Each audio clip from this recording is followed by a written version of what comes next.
When I first decided I was ready to make a change in my life, I had just gone through 3 years of non-stop problems, ranging from work to my own self-esteem. I felt I no longer had control of my body, mind, and soul.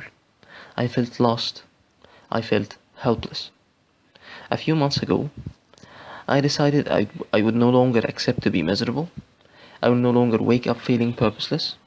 I will no longer do things that make me miserable, and I will no longer waste time worrying about where I belong. After struggling with my own self-esteem for years, going through one situation to the next and failing to meet my own impossible standards, I had had it. It just felt that days went by and I couldn't be grateful for one thing. I couldn't be happy when I achieved things, and I was far too hard on myself when I failed.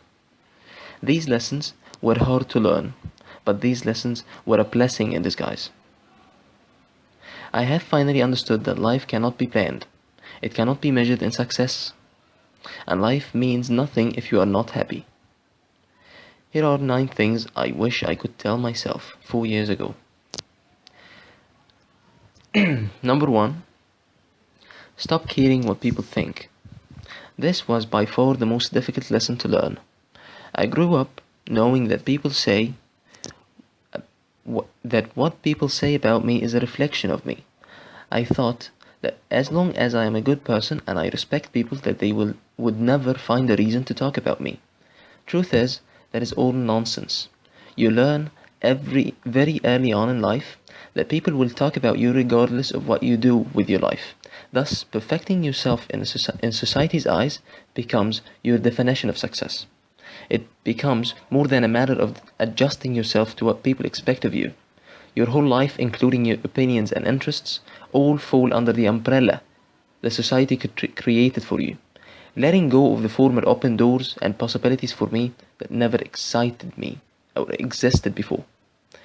Number 2. Expect to fail several times. I hate losing. I, as a person, can be quite competitive. For me, failure was never part of my plan.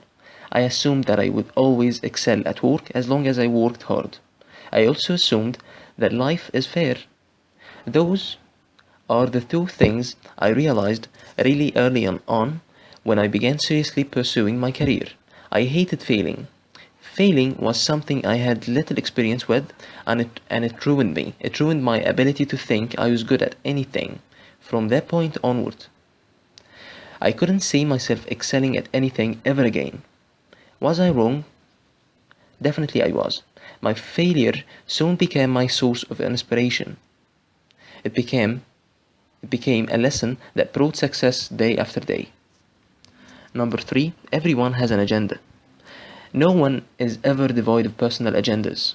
No one does things for your benefit unless it's convenient for them. This is something I had quite the difficulty with because I used to be someone that enjoyed pleasing people. I thought the more I please people, the more people will be nicer and more cooperative with me. I soon began to realize that it's not that people aren't nice. It's just that they are smart enough to take care of themselves and their interests. I stopped doing things for people when it could negatively affect me.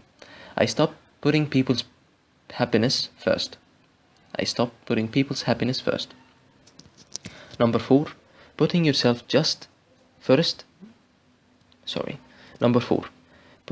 first doesn't mean you are selfish. Caring about your life and devoting yourself to developing your own life is a duty you must fulfill for yourself. It's not something you do extra when it doesn't bother anyone. It's something that must be done regardless of anyone else. You cannot go through life putting people ahead of you. No one is there to look out for you but yourself. Thus, you have to be your own hero. As cheesy as that sounds, it transformed the way I felt about my life, and it redirected where my life was heading. Number 5. Love is not pain. This was one of the most difficult things I have ever learned. The people who love you shouldn't hurt you. Going through several situations where I had been hurt, my idea of love became to suffer and struggle, because suffering and struggling meant I was loyal to my friends, family, and everyone in my life. It meant I was worthy of love. But does it mean to be loyal to someone when you are not loyal to yourself? What does it mean to make someone happy when you are not happy? It became apparent to me that the person that comes into my life must add to it and never take away from it. I must give, but I must also receive. It's an equal balance. Number 6. You are worthy of love, always. Failure and ongoing self-esteem issues took a toll on me like never before. Whether I realized it or not, it was my biggest barrier. I would scrutinize and criticize myself like I was my own enemy. If I would succeed in something, I would see the things I need to improve on rather than the things I excelled in. I was truly my own worst enemy.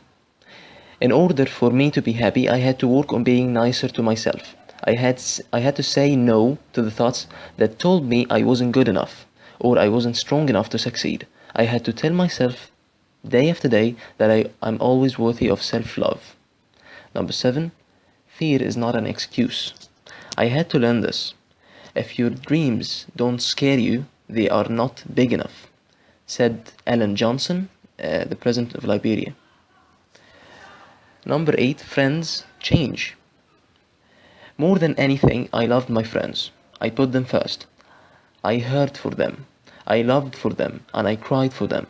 The hardest thing I have ever learned is that friends change, and friends do not always have your back.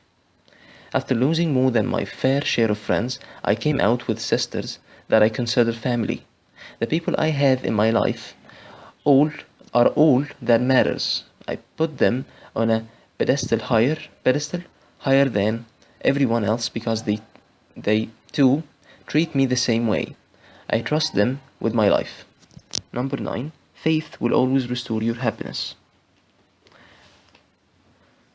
Though I'm very discreet about religion, as I was brought up to believe that religion is own my relationship with God and no one else's, I cannot deny what faith has done to me or for me.